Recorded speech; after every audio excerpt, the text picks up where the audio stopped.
दिव्यज्योत बहुउद्देशीय संस्था लासलगावच्या फसवणुकीचं लोण निफाड सिन्नर पाठोपाठ घोटीतही पोहोचलं असून 22.80 लाखांच्या फसवणुकीचा प्रकार उघडकीस आला. गरजू महिलांना स्वस्त दरात घरगुती वापराच्या वस्तू देण्याचा आमिष दाखवून दिव्यज्योत बहुउद्देशीय संस्थेच्या पदाधिकाऱ्यांनी संगनमतानं 22,80,500 रुपयांची आर्थिक फसवणूक केल्याचा धक्कादायक प्रकार समोर आलाय. या प्रकरणी घोटी पोलीस ठाण्यात संस्थेच्या अध्यक्षांसह 5 जणांविरुद्ध भारतीय न्याय संहिता 2023 अंतर्गत गुन्हा दाखल करण्यात आलाय. काय आहे संपूर्ण प्रकरण? तक्रारदार महिला मथुरा अशोक सुरुडे वय 44 राहणार उभाडे तालुका इगतपुरी या भाग्यलक्ष्मी स्वयंसहाय्यता महिला समूहाच्या सचिव असून CRP म्हणून काम पाहतात. त्यांच्या मैत्रिणीच्या माध्यमातून त्यांची ओळख लासलगावच्या जयश्री बोराळे आणि संजय बोराळे यांच्यासोबत झाली. संशयितांनी फिर्यादीला सांगितलं की त्यांच्या दिव्यज्योत बहुउद्देशीय संस्थेमार्फत गरजू लोकांना फक्त 25% रकमेमध्ये पीठगिरणी, वॉशिंग मशीन, फ्रीज आणि शिलाई मशीन यांसारख्या वस्तू दिल्या जातात. उर्वरित 75% रक्कम संस्था भरते.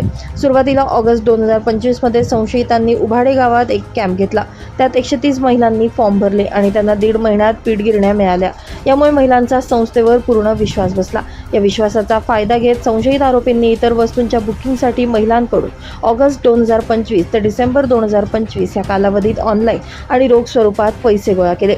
यामध्ये मथुरा अशोक सुरुडे फिर्यादी यांच्याकडून 13,20,000 रुपये, मयुरी तानाजी कातोरे 3,67,500 रुपये, रुपाली जनार्दन चौधरी 2,32,000 रुपये, मीनाक्षी जयेश उदावंत 2,11,500 रुपये, सुनीता हरी उघडे 90,000 रुपये, रेखा शिवराम खातळे 60,000 रुपये अशी एकूण 22,80,500 रुपये त्यांनी जमा केले. यावेळी पैसे जमा केल्यानंतर डिसेंबर महिना उलटून गेला तरी महिलांना वस्तू मिळाल्या नाहीत. महिलांनी वारंवार पाठपुरावा केला असता संशयितांनी बँकेचे ऑडिट सुरू आहे, फंडिंगचा तुटवडा आहे अशी कारणं देऊन वेळ मारून नेली.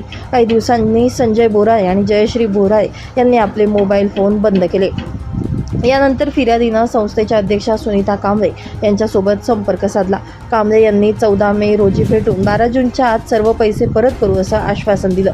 मात्र पैसे भरलेल्या इतर महिलांकडून फिर्यादीला धमक्या येऊ लागल्यानं त्यांनी सुनीता कांबळे यांना पैसे देण्याची विनंती केली असता कांबळे यांनी तुम्हाला जे योग्य वाटते ती तक्रार करा असं उद्धट उत्तर दिलं.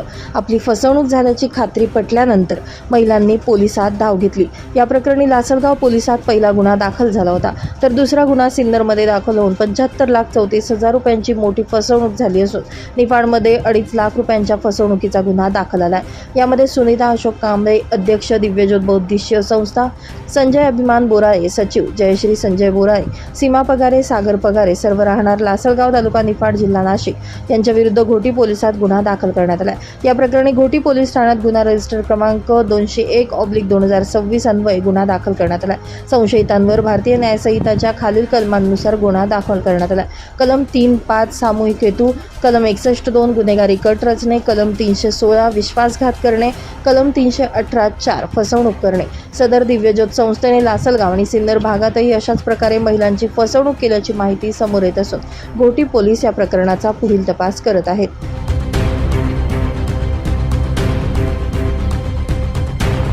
ब्युरो रिपोर्ट, नाशिक माझा न्यूज, नाशिक.